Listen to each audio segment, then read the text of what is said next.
জাতি জানতে চাই আমার প্রবেশ করেছে, আমরা স্বাগত জানাই। জয়পুরহাট জেলা সভা কর্তৃক আয়োজিত আজকের 6 মাইল দূরে তিনি হাত দিয়ে ইশারা করছেন অমুক এলাকাকে জ্বালিয়ে রাখবেন। বাংলাদেশ জামাত ইসলামী জয়পুরহাট সরকার বিদায় হয়ে চলে গেছে, চলে গেছে।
আজহার ভাইকে যেই মামলার রায় দিয়ে ফাঁসি দেওয়া হয়েছে সেই সাক্ষীর বর্ণনা আপনাদের বলি।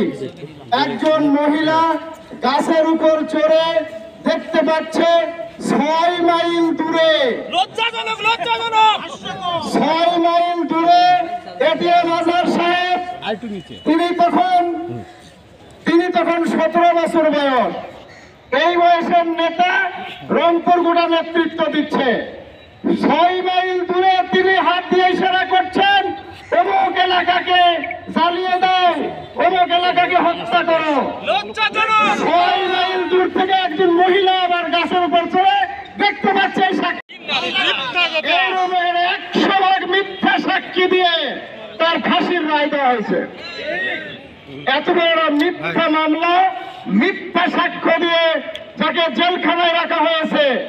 এরপরও অনেক খুনের আসামি যারা মুক্তি পেয়েছে, কিন্তু আমাদের এটিএম আজহার ভাই জামাত ইসলামের ভারপ্রাপ্ত সেক্রেটারি জেনারেল যিনি ছিলেন, দীর্ঘদিন কারাগারে অন্যায়ভাবে বন্দী করে রাখা হয়েছে। আমরা আহ্বান জানাই দ্রুত সময়ের মধ্যে আমাদের ভারপ্রাপ্ত সাবেক সেক্রেটারি জেনারেল, বর্তমান অ্যাসিস্ট্যান্ট সেক্রেটারি জেনারেল এটিএম আজহার ভাইয়ের মিথ্যা মামলাকে প্রত্যাহার করে দ্রুত সময়ের ভিতরে তাকে জামিনে মুক্তি করার জন্য আমরা আহ্বান জানাচ্ছি। এছাড়াও বাংলাদেশে অনেক মিথ্যা মামলা, সাজানো মামলাগুলি দিয়ে আগে পর্যন্ত আমাদেরকে হয়রানি করা হচ্ছে। আমরা আহ্বান জানাবো এই গায়েবী মামলা, মিথ্যা মামলাগুলিকে দ্রুত সময়ের মধ্যে নিষ্পত্তি করার জন্য আমি সরকারের কাছে আহ্বান জানাই।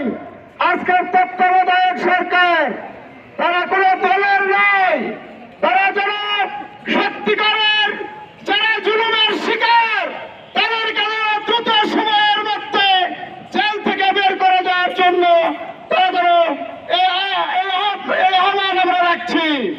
সম্মানিত ভাইয়েরা, আমরা বাংলাদেশে হাজারো ছাত্র জনতা তাদের রক্ত দিয়ে, জীবন দিয়ে এই বাংলাদেশকে স্বাধীন করেছে। দুর্নীতি হোক এটা তারা আশা করেনি।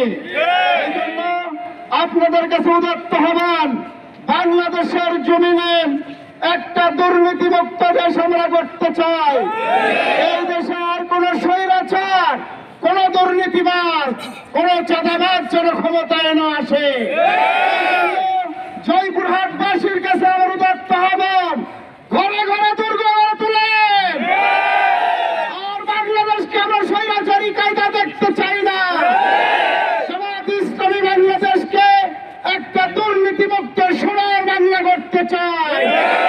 আমাদের সাথে ঐক্যবদ্ধ হয়ে আসুন এই বাংলাদেশ বাংলাদেশকে একটা দুর্নীতিমুক্ত সোনার বাংলা করবো ইনশাআল্লাহ।